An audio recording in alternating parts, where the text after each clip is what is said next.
This is episode 95 of Pausing on the Prophets, and today we are looking at Isaiah 11 through 16.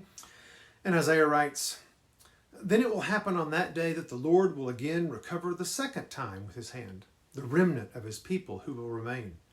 From Assyria, Egypt, Pathros, Cush, Elam, Shinar, Hamath, and from the islands of the sea.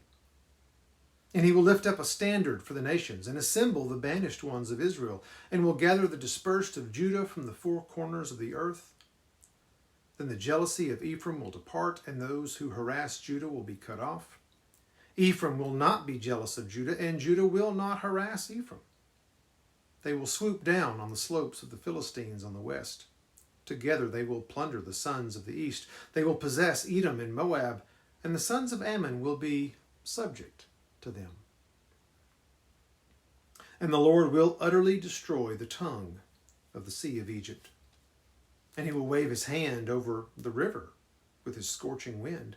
And he will strike it into 7 streams and make men walk over dry shod.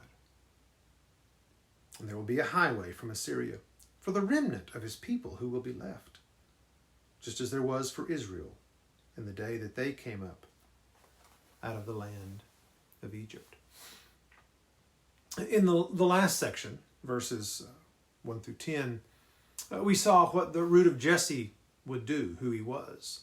The Messiah would bring peace and prosperity. Here we see what the hand of the Lord will do. And what he's doing is assembling his kingdom, certainly through the Messiah. This is the gathering of all the people to the Lord. He likens it to a second Exodus in verse 11, but the recovery is not just Israelites from Egypt. It is God's people from all over, even from across the Euphrates. This is not just a recovery of ethnic Israelites, regardless of the metaphor that Isaiah is using here, but of true Israel, as Paul would say in Romans. And this is because Jesus is the true Israel, as we learn in John 15. He's what Israel was supposed to be.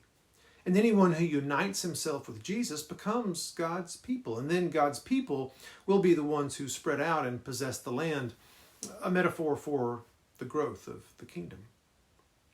And God does all of this with his hand, his mighty, compassionate hand that gathers the nations to himself in Christ. Will you heed the call and gather with others from all the nations to the standard that the Father has lifted up, to his Son, to Jesus, our Messiah?